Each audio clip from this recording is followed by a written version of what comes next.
여러분 안녕히 주무셨습니까? 참 좋은 아침입니다. 우리 2013년 11월 18일 월요일 말씀으로 드리는 오늘의 번제 함께 합니다. 고린도전서 15장 12절에서 34절까지 말씀으로 같이 하겠습니다. 우리는 이 긴 본문 가운데 세 군데를 읽습니다. 먼저 12절 함께 읽습니다. 시작. 그리스도께서 죽은 자 가운데서 다시 살아나셨다 전파되었거늘 너희 중에서 어떤 사람들은 어찌하여 죽은 자 가운데서 부활이 없다 하느냐. 그리고 19절부터 22절까지 같이 읽습니다. 시작. 만일 그리스도 안에서 우리가 바라는 것이 다만 이 세상의 삶뿐이면 모든 사람 가운데 우리가 더욱 불쌍한 자이리라. 그러나 이제 그리스도께서 죽은 자 가운데서 다시 살아나사 잠자는 자들의 첫 열매가 되셨도다. 사망이 한 사람으로 말미암았으니 죽은 자의 부활도 한 사람으로 말미암는도다. 아담 안에서 모든 사람이 죽은 것 같이 그리스도 안에서 모든 사람이 삶을 얻으리라. 그리고 아래로 내려가서 우리 31절 같이 읽습니다. 시작. 형제들아 내가 그리스도 예수 우리 주 안에서 가진 바 너희에 대한 나의 자랑을 두고 단언하노니 나는 날마다 죽노라. 이렇게 세 군데를 우리가 함께 읽었는데 우리가 함께 읽은 이 말씀 중심으로 서울의 달과 부산의 달이라는 제목의 하나님 말씀 증거합니다. 서울의 달과 부산의 달. 혹시 여러분 부산에서 해운대 앞으로 광안리로부터 해운대까지 이어지는 그 광안대교를 달이 환하게 밝을 때 바라본 적이 있으십니까? 참 부산이 많이 바뀌었어요. 밴쿠버에 가 있을 때 그 밴쿠버의 바닷가에 이렇게 높은 고층 빌딩들이 서 있는데 이게 콘도거든요. 근데 미국에서 그 스타들이 거기에 별장식으로 그 콘도를 소유하고 있는 사람이 많다 그래요. 참 아름답습니다. 그게 참 놀랐죠. 근데 우리나라 해운대가 그 못지않아요. 정말 모든 낭만적인 아름다운 사랑의 사건들이 다 일어날 만한 그런 정말 그 정취가 풍겨 나오는 그런 곳이 되어버렸습니다. 멋있어요. 그래서 이렇게 한번 소설을 써봅니다. 서울의 달이라는 드라마도 있었잖아요. 이런 소설을 그 달과는 전혀 다른 달이지요. 이 달은 서울의 달이라는 드라마에서의 달은 처량하기 이를 데 없는 달이었는데 오늘 말하는 이 달은 전혀 다른 아주 로맨틱한 달입니다. 제가 소설을 써보는 거예요. 서울에 열심히 직장 생활을 하고 있는 한 젊은이가 애인이 있습니다. 근데 애인은 부산에 삽니다. 밤늦게까지 일하다가 집에 돌아오는 길에 버스 안에서 창밖으로 내다보이는 달이 너무나 아름답습니다. 그러니까 부산에 있는 애인 생각이 납니다. 불현듯이 마음에 떠오르는 생각이 있어서 결심을 하게 됩니다. 내가 부산에서 저렇게 달이 휘영청하게 밝게 빛나는 날,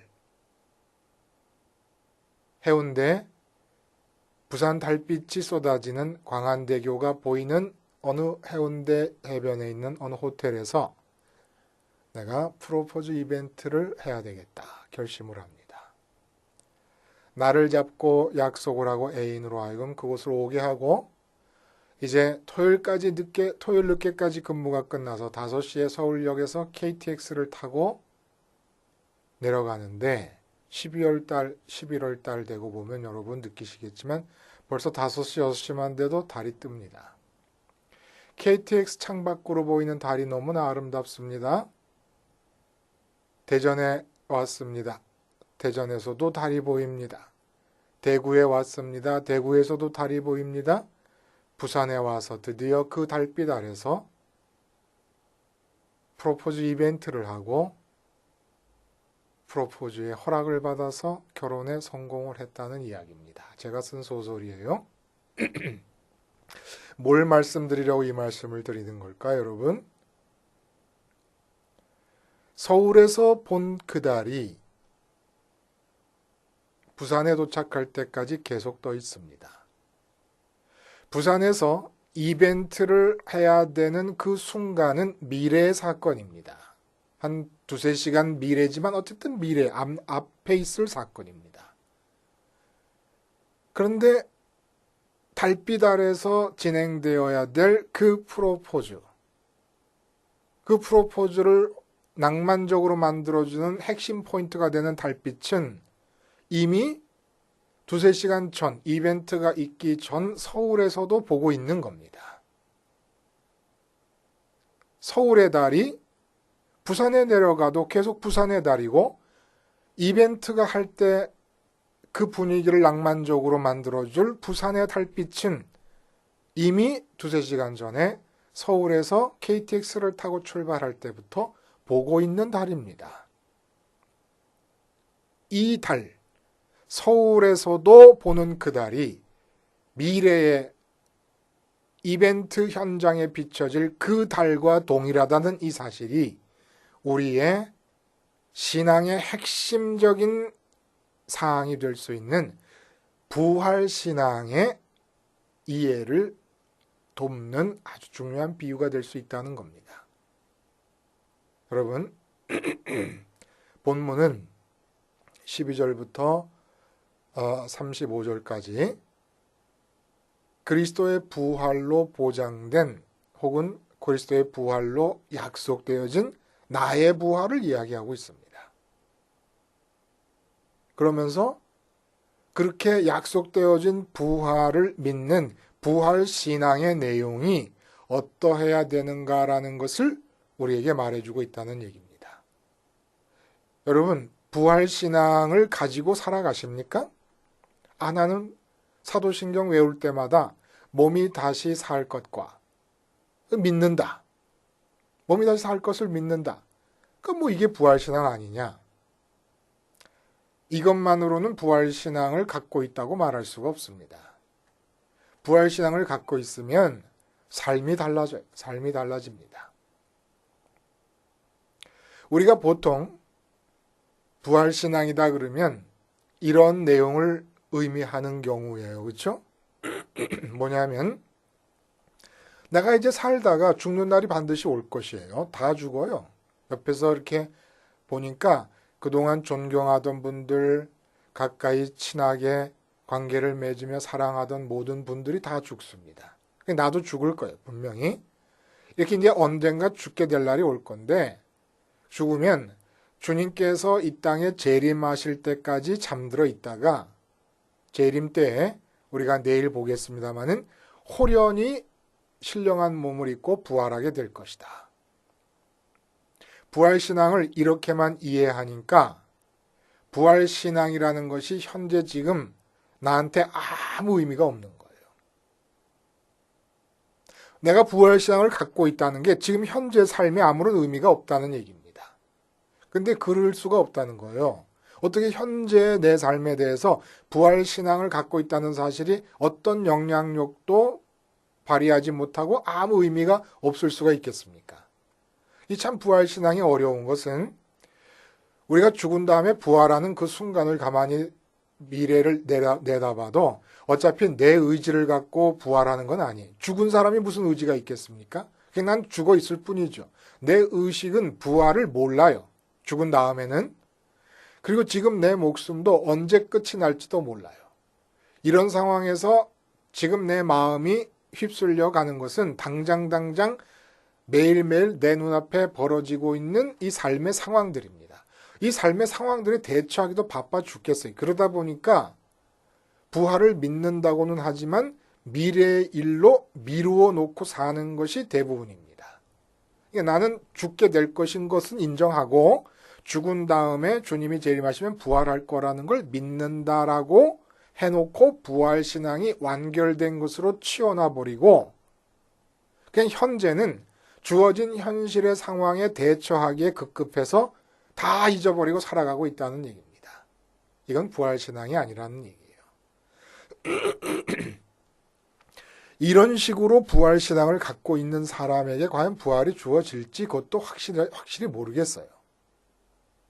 왜 이렇게 회의를 하게 되냐면 이제 부활신앙의 내용을 들여다보면 여러분도 아마 동의하실 겁니다. 그런 미래로만 미뤄놓는 부활신앙이라는 게 과연 참다운 부활신앙으로서 성립할 수 있겠는가? 글쎄요. 여러분, 부활신앙의 내용을 구성하는 양대 기둥이 있습니다. 그것은 미래의 기둥과 현재의 기둥이에요. 이 두 가지 기둥 중에 어느 기둥이 없어도 부활신앙은 성립이 되지 않습니다. 자, 미래의 기둥이라는 건 말씀드린 대로 우리는 언젠가 미래에 죽을 거 아닙니까? 그러면 주님이 재림하실 때까지 잠들어 있게 됩니다. 죽은 자의 상태를 잠들어 있다고 성경에서 말하잖아요. 그러면 재림하실 때에 우리는 신령한 몸으로 부활을 해서 주님과 함께 천국으로 들어가게 될 것입니다. 물론 주님의 재림은 내일 오실 수도 있어요. 그럴 가능성, 아니 오늘 오후에 오실 수도 있는 가능성도 우리가 배제할 수는 없어요. 어쨌든 지금을 기준으로 볼 때 미래의 일입니다. 이렇게 미래의 부활이 일어나면 주님과 함께 아버지의 나라에 들어가서 영원히 살 것인데 문제가 있다는 거예요. 어떤 문제가 있냐면 문제라기보다는 우리가 놓쳐서는 안 될 부분이 있다는 겁니다. 이렇게 미래의 부활에서 들어갈 그 아버지의 나라 있지 않습니까? 예? 그 천국이 내가 죽은 다음에 주님께서 재림하시는 그 미래에만 그 천국이 있는 게 아니란 말이에요. 지금 바로 내 머리 위에 그 천국이 있습니다. 분명히 내가 신령한 몸을 입고 다시 부활하게 될 사건은 미래의 사건이고 그렇게 부활하는 것이 의미가 있는 이유는 그렇게 부활함으로써 주님이 가 계신 그 천국으로 들어가기 때문에 의미가 있는 겁니다. 부활해가지고 구천을 떠돌고 다닐 바에야 부활할 필요가 뭐가 있겠습니까? 그냥 잠들어 있는 게 낫지. 천국으로 가는데 이게 미래의 사건인데 그 미래의 부활에서 들어갈 천국이 지금 내가 살고 있는 이 시간과 동시간대에 바로 내 위에 있다는 겁니다. 그러니까 부산에서 달빛 아래에서 지금 프로포즈를 하려고 그러고 있잖아요. 그런데 그 부산에서 프로포즈 현장을 비칠 달빛을 서울에서 발견했다는 얘기입니다. 서울의 달에서 달빛의 아름다움을 볼 수 없었다면 부산에서의 달빛 아래의 프로포즈 이벤트를 생각하지 못했을 거라는 얘기입니다. 그러니까 부산에서 이벤트 할 것은 미래의 일이지만은 그 미래의 이벤트 현장에 비칠 빛의 주인공인 달은 서울에서 이미 본 것이고 서울에서 그 달의 아름다움을 볼 수 없었다 그러면 미래의 부산의 이벤트 현장에 비칠 달을 발견하지 못했을 거라는 얘기입니다. 그래서 19절에 부활신앙이 무엇인가, 부활신앙의 특징적 윤곽을 우리에게 알려주는 기절이 있어요. 19절, 만일 그리스도 안에서 우리가 바라는 것이 다만 이 세상의 삶뿐이면 모든 사람 가운데 우리가 더욱 불쌍한 자이리라. 그러니까 부활신앙의 특징적인 윤곽이 무엇입니까? 먼 미래에 부활해서 들어갈 하나님의 나라가 미래에 지금 현재에 내 머리 위에 있음을 알고 그 머리 위에 지금 있는 하늘나라에 대해 취하는 마음가짐이 있지 않으면 부활신앙은 성립할 수 없다는 얘기입니다. 그러니까 미래적인 부활신앙의 참과 거짓의 여부를 결정하는 기준이 뭐냐면 미래에 들어갈 그 하나님의 나라를 지금 현재 소유하고 있는가의 여부가 바로 그 기준이라는 겁니다. 현재는 이 세상에서 가질 것도 많고 기쁠 일도 많아서 그 이 세상 것들을 소유하느라고 정신이 다 팔려 있다가 죽은 다음에 부활하게 되는 그런 부활신앙은 없습니다. 그냥 내가 죽은 다음에 언젠가는 부활할 거다라고 믿고 미래의 일로 다 밀어놓은 다음에 까맣게 잊고 살다가 지금 현재는 그냥 지금 이 세상에서 주어지는 상황에 대처하면서 이 세상에서 기뻐하게 될 수 있다고 믿어지는 일들을 위해서 마음을 다 뺏기고 살다가 꼴딱 죽었는데 뭐 죽는 게 무슨 예고가 있습니까? 자동차 사고로 죽을 수도 있고 길 가다 뇌졸중으로 죽을 수도 있고 뭐 가지가지로 죽어요. 근데 그 사람이 먼 미래로 까마득하게 밀어놓고 까마득하게 잊고 살았던 그 부활신앙 때문에 이 사람이 부활하게 된다. 마음에는 지금 현재 돈도 나고 살다가 마음에는 지금 현재 성공하고 살다가 마음에는 사업 성공 뭐 성통 형통 그냥 마음에는 이 세상에서 영원 무궁히 오래오래 살기만을 바라고 살다가 그게 마음에 바라는 소원의 전부였는데 언젠가 알 수도 없을 어느 시점에 까마득한 오래전에 부활할 것을 믿습니다라고 말했다고 해서 그것이 인정받아가지고 부활하게 될까요? 모르겠습니다. 저는. 확신할 수가 없다는 얘기예요. 여러분, 이 세상에 사는 동안에 아버지가 계시고 사랑하는 주님이 계신 어떻게 사랑하는 주님, 사랑하는 아버지가 계신 곳인데 이 세상에 사는 지금 현재 그 천국에 대해서 마음을 조금도 들이지 않고 살 수가 있겠습니까? 이건 넌센스예요. 있을 수 없다는 얘기예요. 주님께서 누가복음에 보면 70인을 전도로 2명씩 짝을 지어 보내십니다. 능력을 줘서 보냈어요. 그래서 70인들이 전도하고 돌아와서 주님에게 보고를 하는데 이렇게 얘기해요. 70인이 기뻐 돌아와 가로되 주여 주의 이름으로 귀신들도 우리에게 항복하더이다. 놀랄 일이 아닙니까? 예? 예수께서 이르시되 사단이 하늘로서 번개같이 떨어지는 것을 내가 보았노라. 내가 너희에게 뱀과 정갈을 밟으며 원수의 모든 능력을 제어할 권세를 주었으니 너희를 해할 자가 결단코 없으리라. 그러나 귀신들이 너희에게 항복하는 것으로 기뻐하지 말고 너희 이름이 하늘에 기록된 것으로 기뻐하라 하시니라. 이렇게 말씀하십니다. 뱀과 전갈을 밟으며 원수의 모든 능력을 제어할 권세를 받은 상태에서 어떻게 기뻐하지 않을 수가 있겠습니까? 능력을 행하고 귀신이 쫓겨나가고 병든 자가 낫게 되는 능력을 받고 세상에 나가서 온 사람들의 이목이 집중되는 현장의 주인공이 되었는데 어떻게 기뻐하지 않을 수가 있습니까? 근데 주님 말씀하십니다. 그것으로 기뻐하지 말아라. 예수 믿는 사람이라면 가장 기뻐할 수 있는 그 현장에 대해서 기쁨을 누리지 말라는 얘기예요. 그러니까 기쁨 자체를 봉쇄하는 게 아닙니다. 주님이 기쁨의 이유를 바꾸라는 얘기예요. 뭐 때문에 기뻐하냐?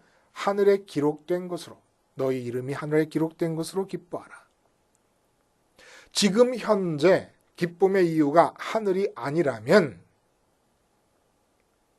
부활해서 갈 천국이 지금 아무것도 아니라면 그래서 아무런 기쁨의 이유도 만족의 이유도 될 수 없다면 부활신앙 제로라는 얘기입니다. 언제나 어디서나 나 자신의 신앙이 참된 것인가 거짓된 것인가를 나 자신이 가려볼 수 있는 절대적인 기준은 지금 내가 무엇 때문에 기뻐하고 있는가, 지금 내가 무엇이 없기 때문에 걱정하며 슬퍼하고 있는가를 보면 된다 이겁니다. 하늘이 느껴지지 않아서 슬퍼하면 참신앙이 있는 자입니다. 돈이 없어서 걱정하면 신앙이 없는 겁니다. 돈을 믿는 거예요. 하늘 때문에 천국 때문에 기뻐할 수 있다면 그게 참신앙이라는 거예요. 그러니까 부활신앙의 온전한 모습은 미래에 있을 부활과 부활해서 들어가게 될 천국을 믿고 부활을 믿고 천국을 믿는 거예요. 그리고 지금 내 머리 위에도 있는 바로 그 천국 때문에 지금 기뻐하는 것. 이게 바로 부활신앙입니다. 부활해서 들어갈 미래의 그 천국이 지금 내 머리 위에도 있기 때문에 지금 내 마음의 기쁨은 내 머리 위에 있는 천국 때문에 기뻐하는 것. 부산에서 이벤트 현장에 비치게 될 달빛을 서울에서도 보면서 이벤트를 생각하는 것과 마찬가지예요. 서울에서 그 달빛의 아름다움을 느끼는 자만이 부산에서 그 달빛 아래서 이벤트 할 생각을 하는 거 아닙니까? 우리의 마지막 이벤트가 뭐예요, 여러분?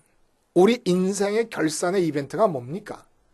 보좌에 앉으신 아버지 앞에 감으로써 우리의 마지막 이벤트가 이루어지는 거예요. 그 보좌에 앉으신 아버지 앞에 신령한 몸을 입고 가게 될 그 이벤트 현장, 그 천국의 빛을 지금 보는 겁니다. 이게 바로 부활신앙이라는 거예요. 지금 그 천국의 빛을 볼 수 없다 그러면 부활신앙이 없는 거라 이겁니다. 그러면 이런 부활신앙이 있는 사람으로서 미래에 들어갈, 부활에서 들어갈 천국을 지금 내 머리 위에 있는 천국으로 소유하고 느끼고 그것 때문에 기뻐하려면 어찌 해야 됩니까? 사도 바울이 31절에 날마다 죽는다는 이야기를 합니다. 날마다 죽는다는 이야기를. 그러니까 무슨 얘기냐면 자기는 선교할 때 죽음의 위협을 당할 때마다 세상 방식으로 그것에 대처하지 않았다. 그러니까 저항한다든지 뭐 도망간다든지 물론 피하는 현장이 있었지만 그 마음 자체가 목숨을 구하려고 피한 것이 아니라 그냥 성령께서 인도하셔서 피하게 해주신 거겠지요. 그럼 기본적으로 그런 위협적인 상황을 만날 때마다 어떤 마음을 가졌냐? 외부의 힘에 의해서 죽기 전에 사도 바울 자기 스스로가 그 위험 앞에서 먼저 죽어버린 겁니다.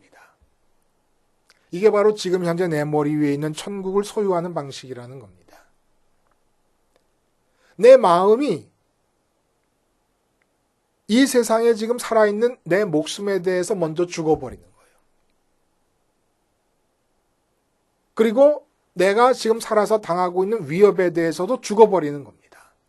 마음이 죽어버리는 거예요. 그렇게 될 때 어떤 일이 일어나느냐? 마음이 부활합니다. 참 묘한 거죠? 우리가 예수님을 믿다가 이 몸이 죽게 되면 재림 때까지 잠들었다가 주님 오실 때 부활할 겁니다. 신령한 몸을 입고 부활하게 될 거예요. 그런데 그 미래의 일이 현재적으로 어떻게 작용하고 있느냐 하면 내가 주님의 십자가에서 이 세상에 대해서 미리 죽어버릴 때 마음이 똑같이 부활을 해버립니다. 지금 미리 부활하는 거예요. 마음이 부활. 마음이 죽고 세상에 대해 죽고 마음이 부활하게 됩니다. 마음이 부활하게 되면 승천하신 주님의 그 발자취를 따라서 내 마음이 하나님께로 갑니다. 이 일이 어떻게 일어났냐면 성령이 내게 오시면서 내가 하나님 나라에 도착하게 되는 내 마음이. 그러면서 하늘나라를 갖게 되는 거예요. 미래에 있을 그 신령한 몸으로 일어날 이 부활이 앞당겨져서 내 마음이 세상에 대해 십자가에서 죽고 그럼으로써 이 순간에 또 부활하게 되면서 미래에 들어가게 될 천국을 지금 내 천국으로 갖게 되는 역사가 일어나게 된다는 얘기입니다. 그러니까 순교하신 거 아닙니까 다들? 그래서 이러한 날마다 죽음으로써 천국을 내 것으로 만들 수 있게 되는 이 일이 가장 전형적으로 완벽하게 일어난 일이 이 사건이 어디냐면 스테반 사건이에요. 스테반 순교 현장. 그 순교 현장에 누가 있었냐면 사도 바울이 있었습니다. 그러니까 스테반이 돌에 맞아 죽으면서 천사의 얼굴과 같이 얼굴에서 빛이 나는 현장을 바라보면서 씩씩거리긴 했지만 스테반은 죽어 마땅하다고 으르렁대고는 있었지만 자기도 모르게 이 무의식 세계에 꽂혀버린 겁니다. 사도 바울의 이 마음속에. 그러던 것이 담에석에서 주님을 만나면서 이미 내적으로 금이 가고 있었고 외적으로 주님을 만나면서 완전히 사도 바울이 박살이 나버린 거예요. 그리고 기독교인으로 전향한 겁니다. 그리고 이제 말합니다. 스테반이 죽을 때 하늘이 열리고 하나님을 본 것처럼 이미 스테반은 그 현장에서 그 현장에 있는 모든 것에 대해 죽어버린 거예요. 그러니까 사람들에 대해 죽었으니까 그 사람들의 죄를 분노로 받아들이지 않는 겁니다. 주님과 같이 주님의 십자가에서처럼 미리 죽는 마음으로 대할 때 하늘이 열리고 하늘이 스테반의 것이 되는 겁니다. 하늘이 보이는 거예요. 이 바로 부활신앙이라는 겁니다. 부산의 달은 미래의 달입니다. 그러나 바로 그 달을 지금 현재 내가 서울에서 보고 있습니다. 서울에서 달을 보며 그 달빛의 아름다움을 본 자가 미래에 있을 부산의 프로포즈 현장에서의 아름다운 달빛을 또한 소유하게 됩니다. 서울의 달빛에 있으면서도 하늘을 향해 달을 볼 수 없는 자는 부산의 달도 못 봅니다. 오늘 지금 내 머리 위에 천국이 떠 있습니다. 주어지는 모든 세상 상황에 대해서 십자가에서 마음이 죽는 자, 그래서 마음이 부활함으로써 천국을 소유하게 되는 그 사람들이 온전한 부활신앙을 갖고 있는 자들이고 온전히 부활해서 주님과 함께 천국의 미래에 들어갈 사람들인 것이지요. 오늘 하루 현재 내 머리 위에 떠 있는 천국을 내 것으로 삼고 그것 때문에 기뻐하는 부활신앙 안에서 진행되는 하루가 될 수 있기를 바랍니다. 기도하시겠습니다. 하나님 아버지, 서울에서 달을 본 자만이 부산에서도 달을 볼 것을 기대하는 것처럼 우리가 지금 현재 내 머리 위에 있는 천국을 주님의 십자가를 통하여 죽음과 부활의 과정을 거치며 내 것으로 삼게 해주심으로 진정으로 미래에도 그 천국에 들어가는 부활의 주인공들이 되게 하여 주시옵소서. 예수님의 이름으로 기도하옵나이다. 아멘.